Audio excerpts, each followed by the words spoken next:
देखिए, बुनियादी तौर पर हर शख्स जो है वो शॉर्टकट तलाश कर रहा है। मेहनत और स्ट्रगल और जद्दोजहद की तरफ जाने के लिए कोई तैयार नहीं है, चाहे इल्मी एतबार से हो, रियाजत के एतबार से हो, कारोबारी एतबार से हो, कारोबारी मुसाबकत का और मुकाबला कंपटीशन का हो। हर शख्स चाहता है कि मैं कोई शॉर्टकट लेकर और फ़ौरन जो है वो परवास पे चला जाऊं। ठीक है। उसकी वजह से फिर वो फरेब धोखे की तरफ जाता है, गलत बयानियाँ करता है, खयानत करता है और हर वो रास्ता इख्तियार करने की कोशिश करता है कि जो उसे बुलंदियों पर लेके जाता है। देखिए, मैंने ज़िंदगी के हर तबकात और हर शोबे की मिसाल दी है। हमारे यहाँ तो ये भी खयानत होती है कि मीडिया पे आज बैठे होंगे तो सिर्फ और सिर्फ उलमा पे बात कर रहे होंगे। सही। तो बड़ी अच्छी बात कही थी अशफाक अहमद ने, बड़ी अच्छी बात फरमाई थी उन्होंने कि लोग इस्लाम को गाली तो नहीं दे सकते हैं तो उलमा को गाली देते हैं। सही। मुल्ला को गाली देते हैं कि भाई अपने वो दिल का हवस निकालते हैं। हमने बात की तो सबका कहा कि हकीम से लेकर, डॉक्टर से लेकर, एक ताजिर से लेकर, यहाँ तक कि एक तसव्वुफ और दीन और सूफिया और बुजुर्गान दीन और पीरान इज़ाम जिनसे हम मोहब्बत करते हैं वो हमारे रहबर और रहनुमा हैं। लेकिन आज सबसे ज़्यादा देखें आपके तसव्वुफ के नाम पर और पीरी मुरीदी के नाम पर कितना बड़ा फरेब और कितना बड़ा धोखा दे दिया जा रहा है। बल्कि इकबाल ने रोते हुए कहा था ना कि लिबास खिज्र में यहाँ हजारों राहज़न फिरते हैं। लिबास खिजरी पहना हुआ है, जुब्बे कुब्बे पहने हुए हैं, लेकिन अंदर राहज़न है, रहबर नहीं है। रहबर बने हुए कौम के, लेकिन कौम को गुमराही की तरफ लेके जा रहे हैं।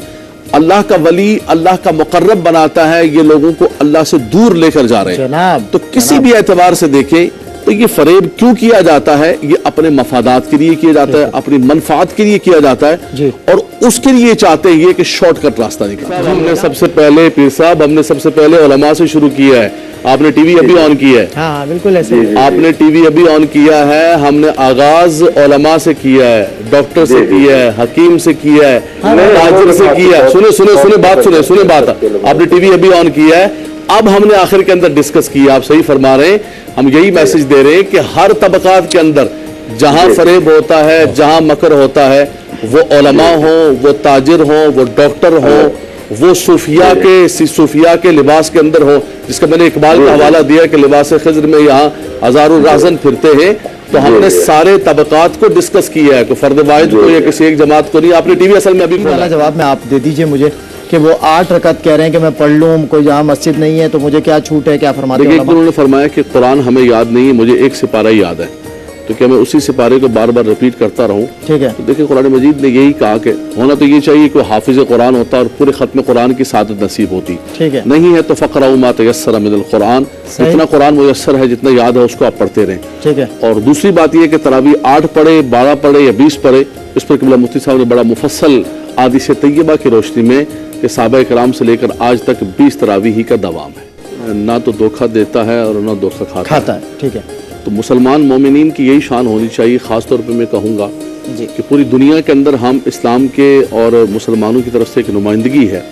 हत्तल मकदूर किसी भी एतबार से अल्लाह के नबी सल्लल्लाहु अलैहि वसल्लम हिजरत की मुबारक रात है।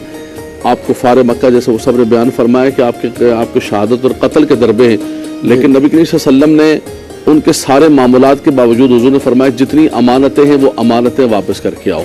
हज़रत अली रज़ी अल्लाह ताला की ड्यूटी लगाई। तो फरमाया कि वो सादिकुल वादी वल अमीन है। उन्होंने हमें यही सबक दिया कि कभी किसी से झूठ ना बोलना, खयानत ना करना, फरेब ना करना, मकर ना करना, बल्कि मोमिन की शान ये है कि वो अपनी जिंदगी एक आईने की तरह पाकीज़ा गुजारता है, जिसको देख कर फरमाया इमाम मोहम्मद को देख कर के लोग कहते थे कि ये मोहम्मद अरबी का गुलाम है, तो मोहम्मद कैसे होंगे? आक़िबतुल मुत्तक़ीन वस्सलातु वस्सलामु अला सय्यिदिल अंबिया वल मुरसलीन अस्तग़फिरुल्लाहल अज़ीम अल्लज़ी ला इलाहा इल्ला हुवल हय्युल क़य्यूम व अतूबु इलैहि। अल्लाहुम्मा रब्बना फ़ग़फ़िर लना ज़ुनूबना व कफ़्फ़िर अन्ना सय्यिआतिना व तवफ़्फ़ना मअल अबरार। अल्लाहुम्मा इन्नी अऊज़ु बिका मिनल क़िल्लति व ज़िल्लति। अल्लाहुम्मा इन्नी अऊज़ु बिका मिन ज़वालि निअमतिका व तहव्वुलि आफ़ियतिक व फ़ुजाति निक़मतिका व जमीइ सख़तिक। अल्लाहुम्मा इन्नी अऊज़ु बिका मिनल हम्मि वल हुज़्न वअऊज़ु बिका मिनल अज्ज़ि वल कसल वअऊज़ु बिका मिनल जुब्नि वल बुख़्ल वअऊज़ु बिका मिन ग़लबतिद दैन व क़हरिर रिजाल।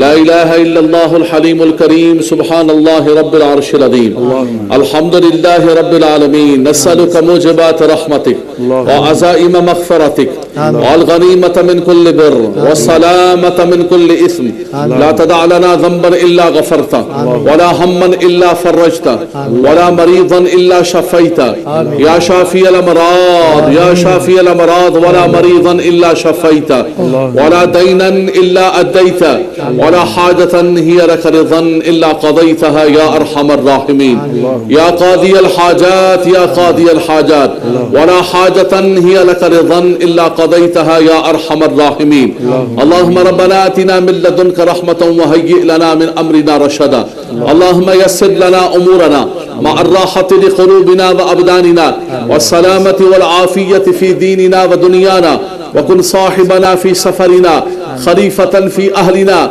واطبس على وجوه أعدائنا اللهم إنا نجعلك في نحورهم ونعوذ بك من شرورهم یا مالک مولا اس ماہ مقدس کے صدقے اس عشرۂ رحمت کے صدقے ہم سب مسلمانوں پر رحم و کرم فرما ہمارے صغائر و کبائر کو محو معاف فرما ہمارے والدین کے اور تمام امت مسلمہ کے بخشش و مغفرت فرما اے میرے مالک مولا ہمارے پریشان حال مسلمانوں کی پریشانیوں کو دور فرما دے اس ماہ مقدس کے صدقے ہمارے بیماروں کو ہر قسم کی بیماری سے صحت و شفا عطا فرما پریشانوں کی پریشان حال مسلمانوں کی پریشانیوں کو دور فرما بے اولادوں کو اولاد صالح عطا فرما اے میرے مالک و مولا جن کو تو نے اولاد کی دولت و نعمت عطا فرمائی ہماری اولاد کو ہماری آنکھوں کی ٹھنڈک بنا دے ہماری اولاد کو ہمارے لیے صدقہ جاریہ بنا دے ہماری اولاد کو ہمارے لیے دونوں جہانوں میں وجہ عزت و افتخار بنا دے اس شہر میں امن عطا فرما وطن عزیز ملک پاکستان کو سلامتی عطا فرما عالم اسلام کے مسلمانوں پر فضل و کرم فرما